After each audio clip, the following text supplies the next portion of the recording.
Hi guys! Kim here and welcome back again to my channel. At ang review natin ngayon guys is itong bago ni Ever Bilena. Ito yung EB Advanced Lip and Cheek Stain. Ayan. Alam ko familiar na kayo dito. First year college pa lang ako, meron na nito.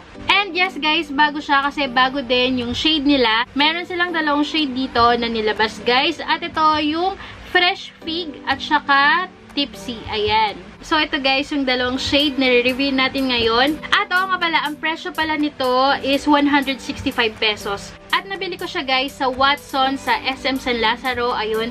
Kasi dun sa department store na Ever Bilena, wala silang ganito. Sa Watsons lang talaga. At kung makikita nyo, same na same siya guys. Dun sa kanilang old packaging, talagang nakatube pa rin siya ng ganyan. Pero may napansin ako dito guys na sobrang naging okay para sa akin.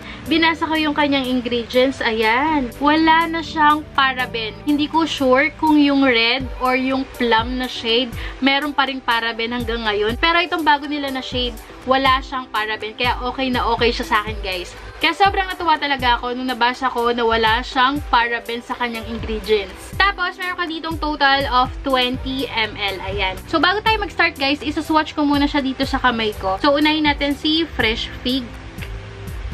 Ayan. Kasi sa tube niya, ayan no, same na same siya. Parang color black. And then, si Tipsy. Ayan no, nakakalito kasi same sila. So, ito guys, si Fresh Fig yung nasa una. And then, ito, si Tipsy. Ngayon guys, i-blend natin. Ayan. Diba? Parang same lang siya. Pero, ayan, sa malapitan, hindi. Ito guys, very natural lang ng color niya. Ito, talagang meron siyang pagka-dark red sa shade niya. Kung gusto niyo lang ng mga natural na lip tint, dito kayo kay Fresh Fig. Tapos, kung gusto niyo ng talagang lip tint or red na lip tint, dito kayo kay Tipsy. So, there you go guys. And without further ado, let's get into the video. Start na tayo na i-apply itong si Ever Bilena Lip and Cheek Stain. Ngayon guys, naka-BB cream lang ako, hindi ako naka-foundation. Tignan natin kung magbe-blend ba siya ng maayos dito sa aking cheeks.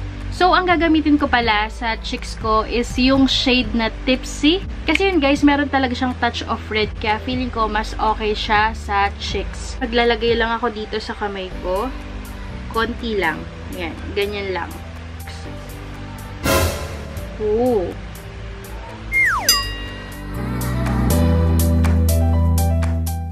Gosh, sana mag-blend siya ng maayos. So, ayun siya guys. Medyo na-blend ko naman siya ng maayos, pero lumagpas-lagpas na ako. Ayan. O, diba? Okay naman siya. I-blend ko na lang siya using the Cushion Puff.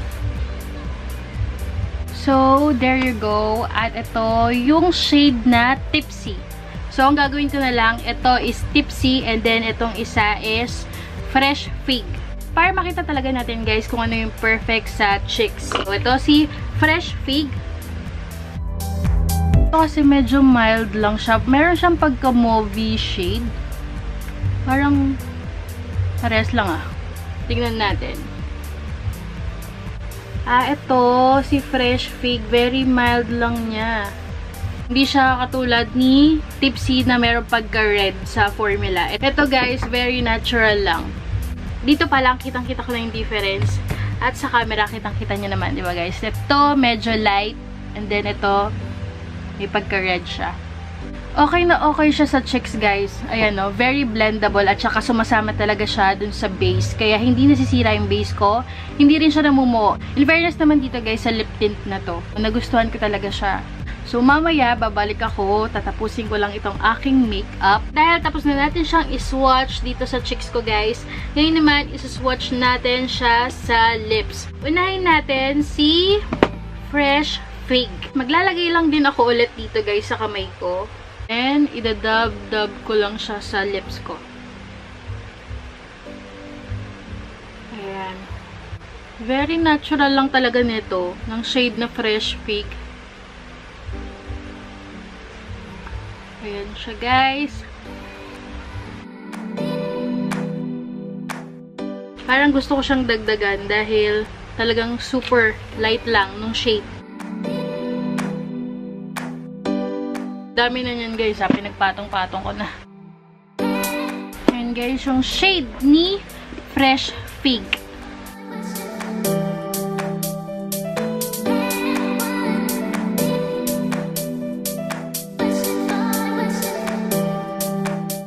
Ngayon naman guys, punta tayo dito sa shade na Tipsy. Mas gusto ko yung color nito kasi meron siyang touch of red talaga. Ayan na. Mas bet ko to. O diba guys, kitang-kita nyo na yung pagka-gradient niya dahil nga meron siyang touch of red.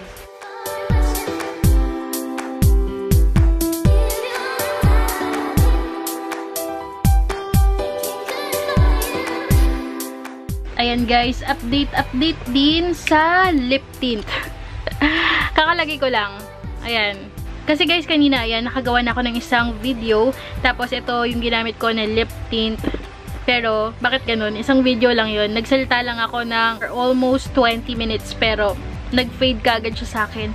Talagang dito, faded na faded yan. Yung nandun sa pinaka-inner part, talagang nawawala. Hindi mo siya asahan guys. Pero sa outer part guys, nag-i-stay siya. Pero yun nga, dun lang sa may inner part, nawawala siya. So, pag tinignan mo ako, hindi siya okay kasi talagang kitang-kita mo pag nagsasalita ako, nawala na yung dito ko sa gitna. So, ngayon naman guys, punta tayo dun sa aking thoughts and honest review para dito kay Ever Bilena Lip and Cheek Stain. Para sa akin guys, sa totoo lang, mas nagustuhan ko itong bagong shade nila. Lalo na yung Tipsy. Sobrang favorite ko, lalo na wala na siyang paraben. At sa totoo lang guys, dito ako nagumpisa. Ito yung pinaka-unang ginagamit ko na lip tint sa buong buhay ko. Kaya sobrang natutuwa ako guys kasi naglabas sila ngayon ng bagong shade na walang paraben. At ngayon naman guys, mag-start tayo sa kanyang packaging. Ayan.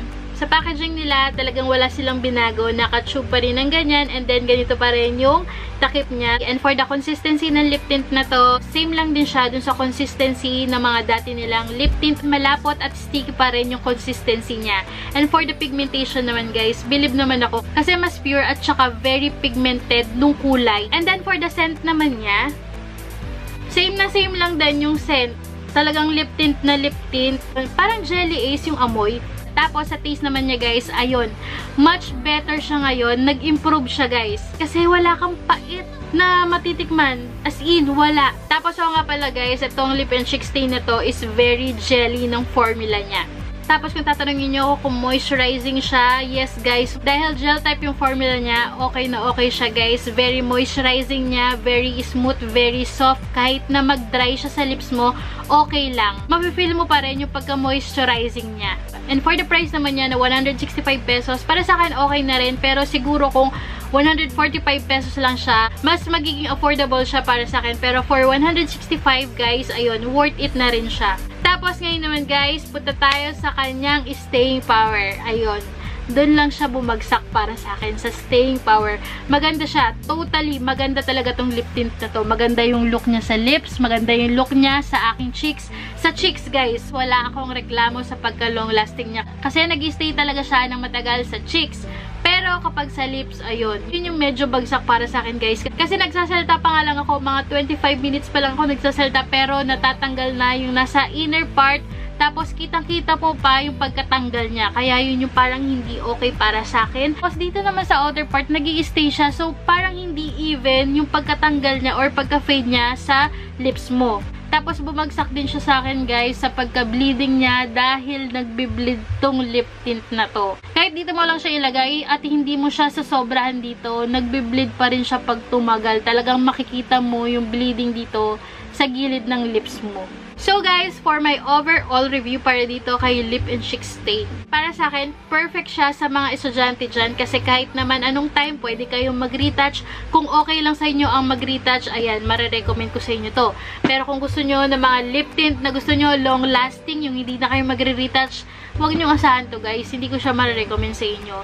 Doon ka sa mga powdery matte, yung finish na lip tint, kasi ito gel tint siya guys. So, hindi talaga siya maglalast sa lips mo. Moisturizing na siya and then pigmented pa. Yun nga lang, long-lasting lang talaga yung pinag-uusapan natin dito na hindi okay. Kaya ang pinaka-rate ko sa kanya guys is 3.5/5.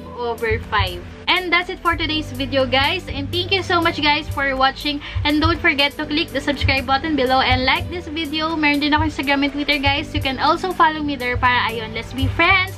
And again, thank you so much, guys, for watching. See you on my next one. Bye!